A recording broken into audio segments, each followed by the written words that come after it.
Good day, everyone. This is Angel Mascherano from Bachelor of Secondary Education, major and Filipino.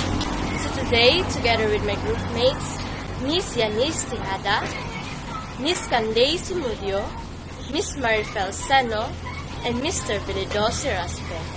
And today, we will be discussing the new designing topic of one of the 21st century new literacies, and that is eco-literacy. But before we proceed to our topic, let us first know what is eco-literacy. What is eco-literacy? Eco-literacy or ecological literacy, it is the ability to use understanding of ecology in life to study the environment. And it is also the ability to understand the organization of natural system in the process that maintain healthy functioning of living system and the sustained life on Earth. This means that an ecological and illiterate person is able to apply this understanding in the design and organization of a human community, in the creation of our human communities, in the creation of our generative culture. The aim of ecological literacy. The aim of ecological literacy is to create a frame of mind that recognizes relations and independency with the natural world in support with the development of new capacities to create sustainable ways of living. Why is eco-literacy important? Yes, Ms. Candace? Yes, it's right. The survival of humanity depends upon our ecological literacy. According to Fritz Jeff Capra, in the coming decades of the survival of humanity will depend on our ecological literacy, our ability to understand the basic principles of ecology and to live accordingly. This means that eco-literacy must become a critical skill for politicians, business leaders, professionals, and all skills is the most important part of education for all levels. How to be eco-literate.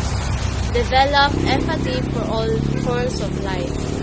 One of the things you can teach kids is to have the compassion for all the forms of life, big or small. You can have to let them know that all of us are interconnected. Embrace sustainability as a community practice. Our independence with other living things also teach us for our independence with our community. The community, when working as one, will make our environmental goals more sustainable. Make the invisible visible.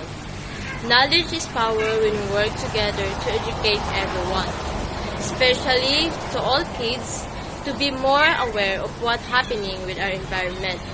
Then more and more venues will be open that is accessible to many. Anticipate unintended consequence. And once of prevention is always better than a pound of cure. Teaching all human the cause and effect of certain human actions will help them to be more cautious and predict what might happen. Understand how nature sustains life. Teaching all students that nature is the basis of life and that it sustains life will make them care for the environment better. And for the first subtopic is eco-literacy in sustainable development will be discussed by Ms. Yanis Tejada. Mom? Good day, everyone. I am Yanis S. Tejada. Today, let's talk about eco-literacy and sustainable development. What is the relationship between eco-literacy and sustainable development? Eco-literacy is all about teaching the next generation about the sustainable development, the sustainability of an individual population, and the sustainability of the entire ecosystems are interdependent. What is sustainable development? Sustainable development is to make a world a better place for everyone now without destroying the possibilities for the next generations. Sustainable development means that we need to keep three things in mind. First is social progress, second is economic development, and lastly, the climate and the environment. First of all, we have to take care of our planet, We have so many natural ecosystems that must be in balance in order for us to live here.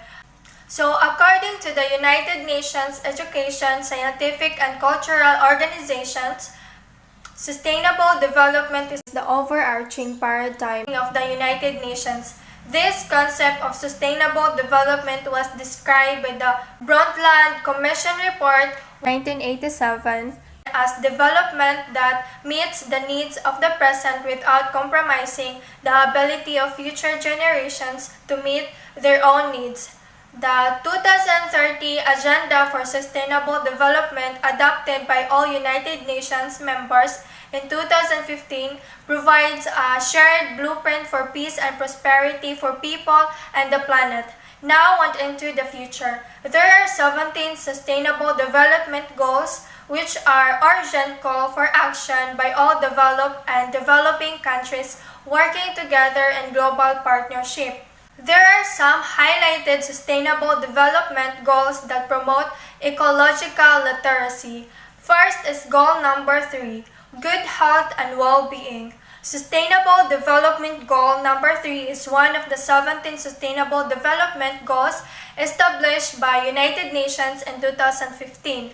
Goal number 3 is to ensure healthy lives and promote well-being for all at all ages. The Sustainable Development Goal number 3 targets, cover, and focus on various aspects of a healthy life and a healthy lifestyle. Next is goal number 6, clean water and sanitation. Avoid wasting water. This ensures access to water and sanitation. Clean and accessible water for all is an essential part of the world we want to live in. The main goal of number 6 is to improve water quality by reducing pollution, eliminating dumping, and minimizing release of hazardous chemicals and materials. Next is goal number 13, climate action. Act now to stop global warming. Climate change is a global challenge that affects everyone, everywhere. It is disrupting national economies and affecting lives. Weather patterns are changing, sea levels are rising, and weather events are becoming more extreme. Combating climate change and its impact by improving awareness, raising, and human and institutional capacity for climate change mitigation, adaptation, impact reduction, and early warning. Next is goal number 14, life below water. Avoid plastic bags to keep the oceans clean. Conserve and sustainably use the oceans, seas, and marine resources. The ocean drives global systems that make the earth habitable for humankind. Our rainwater, drinking water, weather, climate, coastlines, much of our food, and even the oxygen in the air we breathe are ultimately provided and regulated by the sea. Careful management of these essential global resources is a key feature of a sustainable future. Lastly, goal number 15, life on land, plant a tree, and help protect the environment. Protect, restore, and promote sustainable use of terrestrial ecosystem, sustainably manage forest, combat desertification and halt and reverse land degradation, and halt biodiversity loss. By doing so, we must clean our place and protect our forest. Join an existing cleanup event to sustain the ecosystem of our local green space. Don't use pesticides to protect and sustain the quality of the soil. Not taking action on our environment impacts both health of the planet and our communities. So the next topic is about the 7 environmental principles, and Ms. Candace Sumudio will discuss about it. Thank you. Hello everyone! Welcome to our next subtopic, which is the 7 environmental principles in nature. So the first principle is nature knows best. Ang kalikasan ang mas nakakaalam. This principle is the most basic, and in fact, it encompasses all the others. We humans have to understand nature and have to abide by the rules nature dictates. In essence, one must not go against the nature processes if one would like to ensure the continuous and steady supply of resources. One natural process that needs serious attention is nutrient cycling. In nature, nutrients pass from the environment to the organism and back to the environment. Any disruptions in the cycle can bring about imbalance. For example, burning of farm waste instead of allowing them to decompose naturally disrupts the cycle. In burning, most of the organic compounds are lost. The combustion products bring greater havoc, as in the case of carbon dioxide buildup, which result in the warming up of the earth or so-called greenhouse effect. Nature has also its built-in mechanism to maintain balance of homeostasis, the availability of nutrients, conduciveness of the environment for growth and reproduction, and the feeding relationship that exists between and among organisms, which serves as population controls. So the second principle of environment is all forms of life are important. Ang lahat ng may buhay ay mahalaga. All living organisms were created for a purpose in relation to humans, other species on Earth, and global ecosystem in general. And each organism plays a fundamental role in nature. Thus, when a species becomes extinct, it is like removing a piece of a jigsaw puzzle from a web of life. The variety of life forms manifested by different levels of biological diversity, community, species, and genes contributes to the stability of the environment. Food webs, food chains, and ecological relationships like plants and animals together in the web of life. Even bacteria, insects, snakes, and rats have ecological function even though humans perceive them as a parasite or pest. The Philippines ranks high among the biodiversity hotspot, the richest but the most threatened of terrestrial ecosystem in the world. The composition of biological diversity naturally changes slowly, but the rate of transition has become faster due to factors such as habitat destruction. To maintain ecological balance, therefore, the conservation of genes, species, and ecosystems becomes essential to keep life together. Biodiversity conservation strategies commence with the protection of both terrestrial and aquatic ecosystems. Let's move on to the third principle, which is everything is connected to everything else. Ang lahat ng bagay ay magkakaugnay. This principle is best exemplified by the concept of the ecosystem. In an ecosystem, all biotic and amniotic components interact with each other to ensure that the system is perpetuated. The intricate relationship of various elements of the ecosystem binds the components together into one functional unit. The trees in the forest are home to ferns, orchids, birds, insects, and mammals. When these plants and animals die, their products of decomposition contributes to soil fertility. Plants provide oxygen to animals for aerobic respiration, while animals furnish carbon dioxide to plants for photosynthesis. The living components of an ecosystem affects and is affected by the abiotic components such as air, temperature, land. Interspecific relationships create a dependency with each other so that they both have to coexist to live. Fourth principle is everything changes. Ang lahat ay nagbabago.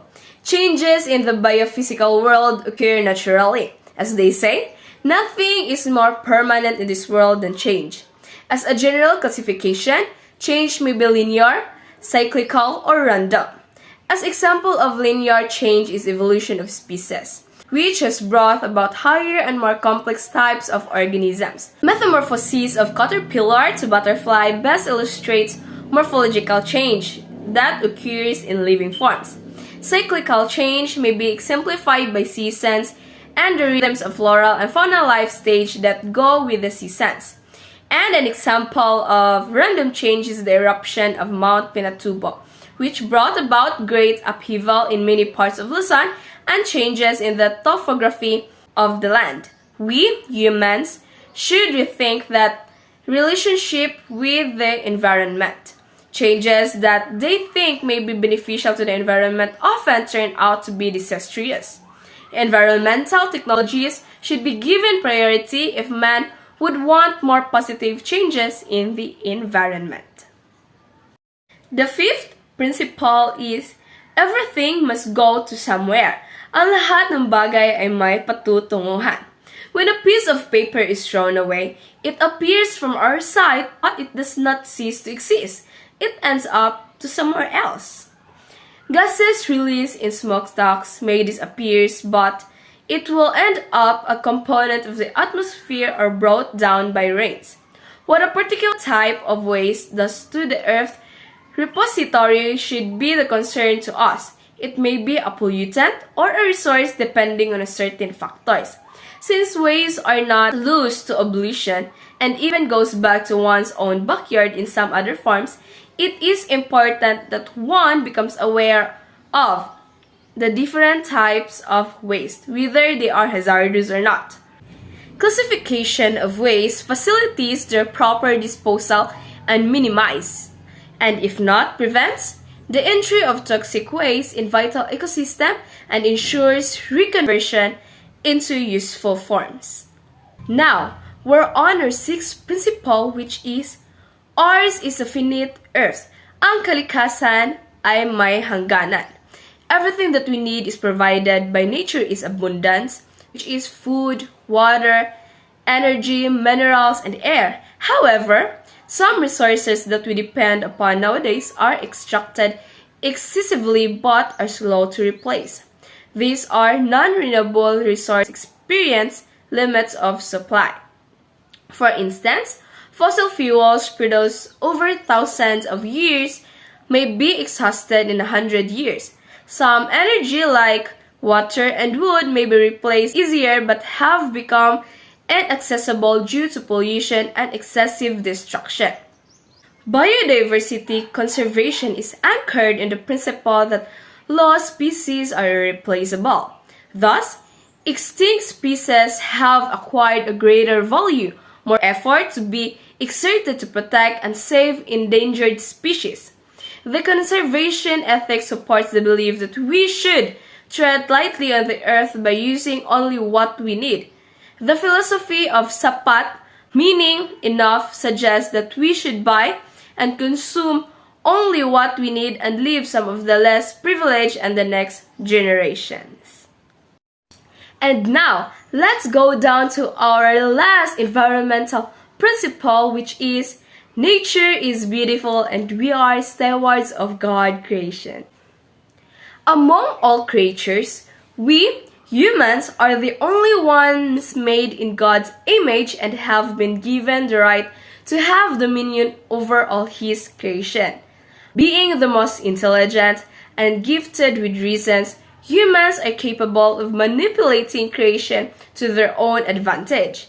Yet, creations exist not to be ravaged or abused but to be taken care of.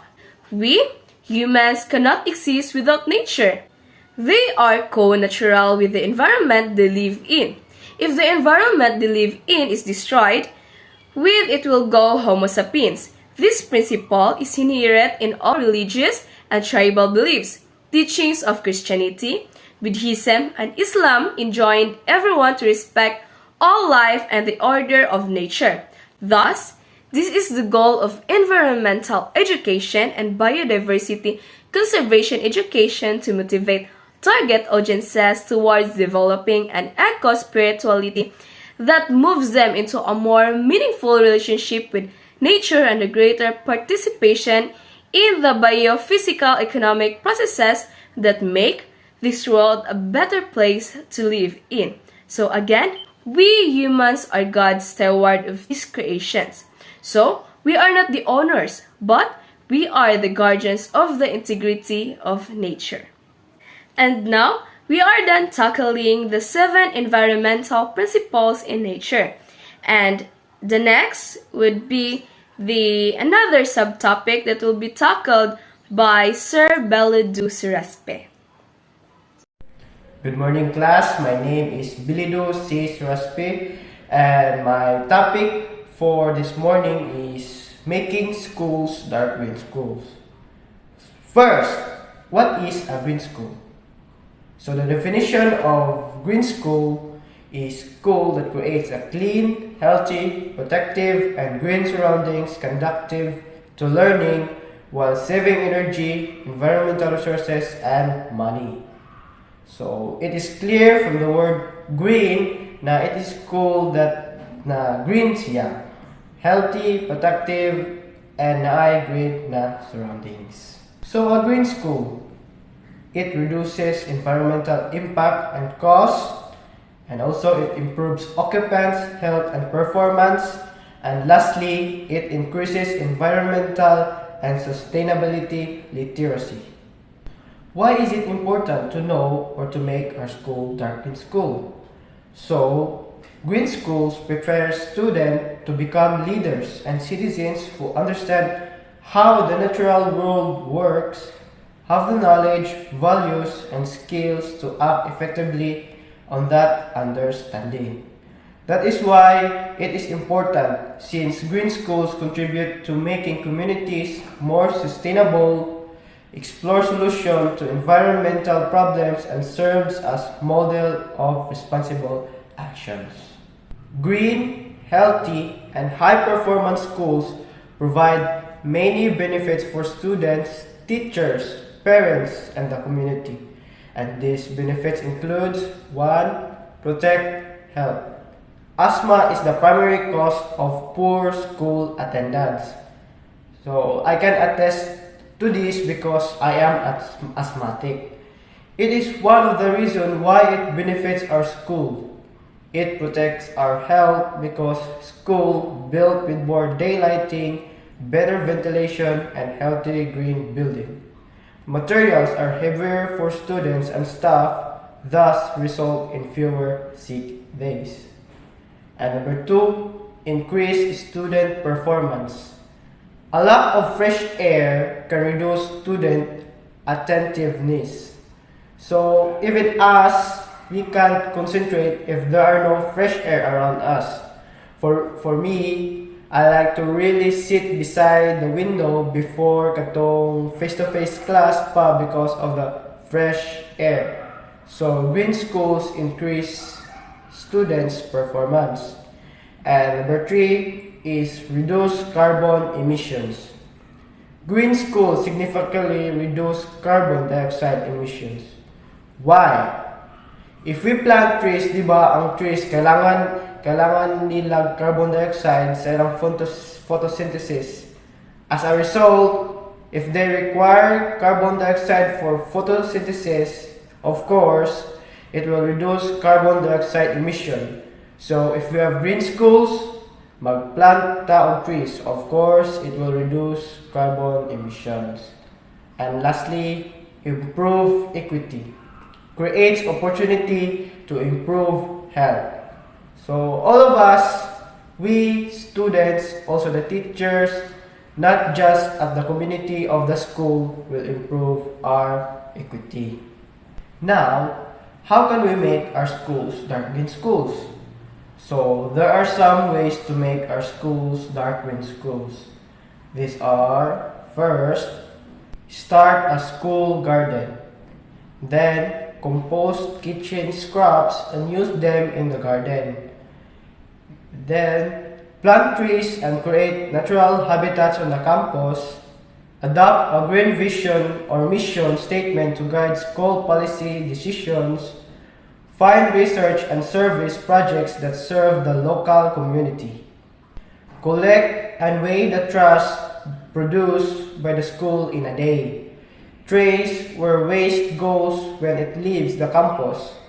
Brainstorm ways to reduce, reuse, and recycle. So the 3 R's, the reduce, reuse, and recycle. So we need to not just throw the garbage anywhere, but we will collect them and weigh the trash so that we can reduce, reuse, and recycle them, making our campus green and garbage free. And then reduce or replace toxic products for cleaning, pest control, and maintenance. And then thinking of the campus as a living laboratory. Look for opportunities to get out of the classroom and into the natural world. For example, taking students on a field trip. And last, identify opportunities for creating or restoring habitat damaged by human activity. How can ecoliteracy be integrated in the curriculum? Since ecoliteracy is our main topic, making school, dark green school, is crucial also to the curriculum, and this can be achieved by taking students on a field trip to local natural areas and teaching them to identify plants and animals, and by incorporating conversation into science lessons. So for example, if you're going on a field trip to a place like local natural areas, and as a teacher, I'll put the curriculum by teaching them the meaning of these plants, what plant is this, and what is this animal, and what kind of animal is this, and also teaching the benefits of it. So that is how ecoliteracy be integrated in this curriculum. So there are simple ways to make our school a dark green school, and these are the following. So for the conclusion of my topic, a green school is more than curriculum. It is a school that supports global sustainability in every way. A green school begins with the future in mind, designing a learning experience for students that will prepare them to lead the world toward a healthier, cleaner, more sustainable future. And that's it for my topic. Thank you for listening, and if you want some, here are some references on my PowerPoint. For our next presenter is Marifel Seno, and her topic is all about environment education. So again, I am Marifel Hiangan Sino, and now I will be discussing about environmental education. So what is environmental education? Environmental education is the process that allows individuals to explore environmental issues, engage in problem solving, and take action to improve the environment. As a result, individuals develop a deeper understanding of environmental issues and have the skills to make informed and responsible decisions. There are 5 components of environmental education. First, awareness and sensitivity to the environmental challenges. Second, knowledge and understanding of the environmental and environmental challenges. Third, attitude of concern for the environmental and motivation to improve or maintain environmental equality. Fourth, skills to identify and help resolve environmental challenges. And lastly, fifth, participation in activities that lead to the resolution of environmental challenges. Why is environmental education important? Environmental education important because it promotes critical and creative thinking skills and inspires children to become more engaged with their communities. It helps children to understand why the environment is important and provides them with the building blocks they need to live eco-friendly and sustainable lives. What is the role of a teacher in environmental education? Teachers promote behavior directed towards environmental protection and lead to transformation that overcomes the reality, both in its natural and social. They help develop learners the skills and aptitudes necessary to understand ecological issues and take necessary actions. How to improve environmental education? Here are some tips on how to do this. First, give students more responsibility. If educators and parents take over the entire burden in terms of environmental preservation, students would be prompted to take action for their environment. There should be much more to environmental education than just classes that promote environmental awareness and homework that requires some writing. Number 2. Help them get a sense of it. Students can hardly understand the environment only by reading about in books. No one says that you should take them to complete big projects, but simply going outside with them is going to give them a better sense of what they are learning. Number 3, get help. This type of education is not your ordinary read some books or write some papers. When you're teaching a thing or such grand and varied importance, you need the help from organizations, citizens, and even the local government. Number 4, provide outside class opportunities. If you manage to make students more environmentally aware and create useful and interesting activities to promote their environmental education, they are bound to show interest to actually make something for their environment. And lastly, number 5, be a role model. If you really want to make a difference, become a role model. Let students see that you are environmentally aware too.